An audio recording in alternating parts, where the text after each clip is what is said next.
तैमूर की माँ पूरी की पूरी नागिन निकली। किस तरीके से ईमान को इसने डसा। सब हैरान हो गए कि आखिर ये हुआ तो हुआ क्या।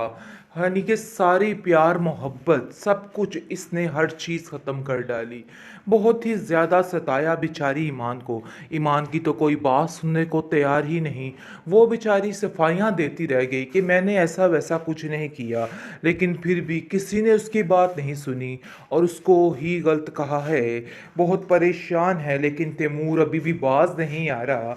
वो उसको कहता है कि देखो, मैं ज़ारा से बिल्कुल भी प्यार नहीं करता। उसकी मेरी ज़िंदगी में कोई भी अहमियत नहीं है, बल्कि तुम वो जगह बना सकती हो और मैं तुम्हें वो जगह दूंगा। देखो, अगर ये तमाशा क्रिएट कर रही हो तो मसला तुम्हारे लिए ख़राब होगा।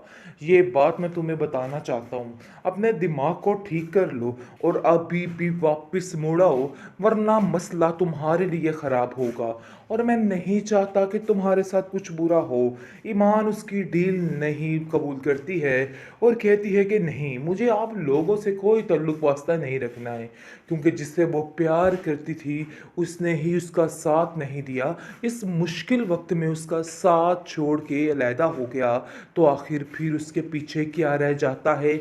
उसको किसी पे कोई यकीन नहीं है और वो कहती है कि मैं यहाँ से जाना चाहती हूँ और कभी ज़िंदगी में आपकी शक्ल नहीं देखना चाहती।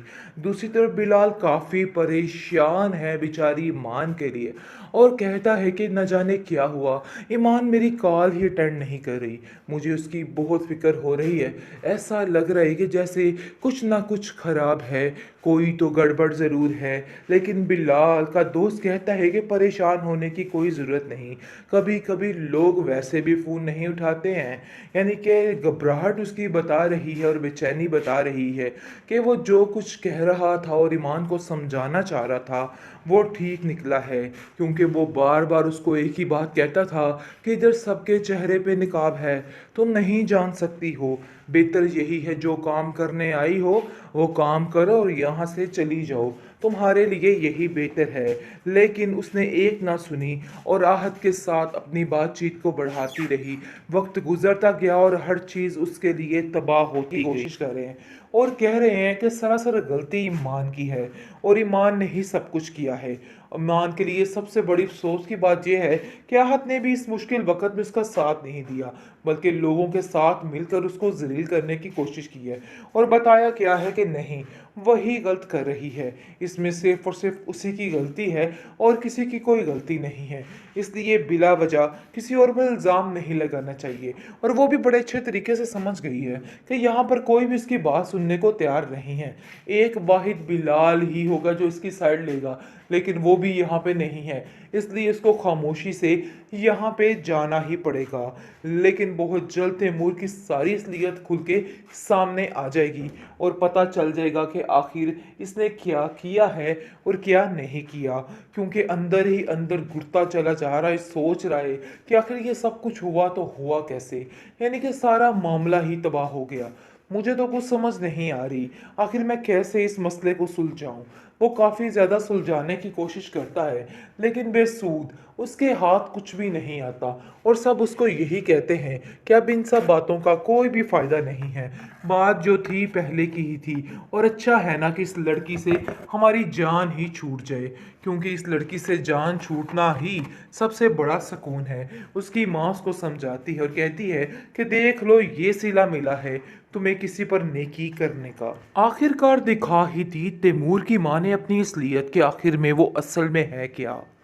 बहुत ज़्यादा ईमान बोलती रही, रोती रही कि मैंने ऐसा कुछ भी नहीं किया, लेकिन ईमान बेचारी की बातों का किसी ने कोई यकीन नहीं किया, बल्कि उल्टा उसको ही गलत कहा जा रहा था और बताया जा रहा था कि ये ईमान ही गलत है।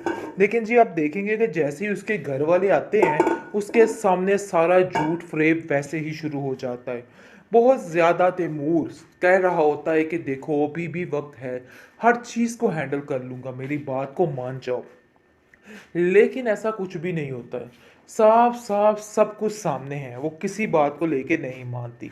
लेकिन ये चीज़ ज़ारा सब कुछ सुन लेती है और सुन के काफ़ी हैरान होती है कि आखिर ऐसा कैसे हो सकता है, कोई इतना बेहिस कैसे हो सकता है, क्योंकि वो भी मजबूर है, ईमान की साइड नहीं लेना चाहती, लेकिन अंदर ही अंदर उसको हर चीज़ का अंदाज़ा हो चुका है कि आखिर चल क्या रहा है और क्या हो सकता है।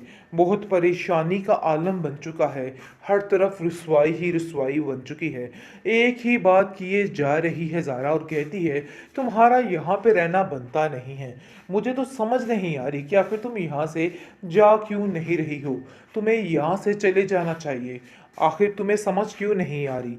लेकिन जी बहुत जल्द जैसे ही बिलाल को इस चीज़ के बारे में पता चलेगा कि आखिर माजरा हुआ क्या है, तो वो काफ़ी हैरान हो जाएगा और कहेगा कि इतना कुछ हो गया और तुमने मुझे बताया ही नहीं।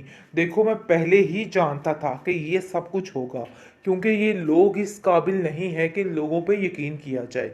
मैं तुम्हें पहले ही समझाता रहा, लेकिन तुमने मेरी एक नहीं सुनी। लेकिन जी अब जाकर समझ आ चुकी है इस बेचारी ईमान को, और वो कहती है कि काश बिलाल मैं तुम्हारी बात का यकीन कर लेती, लेकिन मैंने ऐसा कुछ भी नहीं किया है। नहायत अफसोस के साथ वो बेचारी अपने घर तो चली जाएगी, लेकिन बहुत ही तकलीफ दे यादें यहाँ पर उसकी रह जाएंगी, क्योंकि आहत ने जिस मोड़ पर आकर उससे मुंह फेरा है वो ये चीज़ कभी भी नहीं भूल सकती है। वो जानती है कि उसके साथ बहुत गलत हुआ है और वो कभी इस चीज़ के लिए कभी भी उसे माफ़ नहीं करने वाली। बहुत परेशान है, लेकिन आप देखेंगे कि इन लोगों के मुंह पे ज़रा सी भी कोई हैरानगी नहीं है कि क्या हुआ और क्या नहीं हुआ। सब उसको ही जलील करने की कोशिश कर रहे हैं और कह रहे हैं कि सरासर गलती ईमान की है और ईमान ने ही सब कुछ किया है। ईमान के लिए सबसे बड़ी अफसोस की बात यह है कि आहत ने भी इस मुश्किल वक़्त में उसका साथ नहीं दिया, बल्कि लोगों के साथ मिलकर उसको ज़लील करने की कोशिश की है और बताया क्या है कि नहीं, वही गलत कर रही है। इसमें सिर्फ़ और सिर्फ़ उसी की गलती है और किसी की कोई गलती नहीं है। इसलिए बिला वजह किसी और पर इल्ज़ाम नहीं लगाना चाहिए, और वो भी बड़े अच्छे तरीके से समझ गई है कि यहाँ पर कोई भी इसकी बात सुनने को तैयार नहीं है। एक वाहिद बिलाल ही होगा जो इसकी साइड लेगा, लेकिन वो भी यहाँ पे नहीं है, इसलिए इसको खामोशी से यहाँ पे जाना ही पड़ेगा। लेकिन बहुत जल्द तैमूर की सारी असलियत खुल के सामने आ जाएगी और पता चल जाएगा कि आखिर इसने क्या किया है और क्या नहीं किया, क्योंकि अंदर ही अंदर घुटता चला जा रहा है, सोच रहा है कि आखिर ये सब कुछ हुआ तो हुआ कैसे। यानी कि सारा मामला ही तबाह हो गया। मुझे तो कुछ समझ नहीं आ रही, आखिर मैं कैसे इस मसले को सुलझाऊं। वो काफ़ी ज़्यादा सुलझाने की कोशिश करता है, लेकिन बेसूद, उसके हाथ कुछ भी नहीं आता और सब उसको यही कहते हैं कि अब इन सब बातों का कोई भी फ़ायदा नहीं है।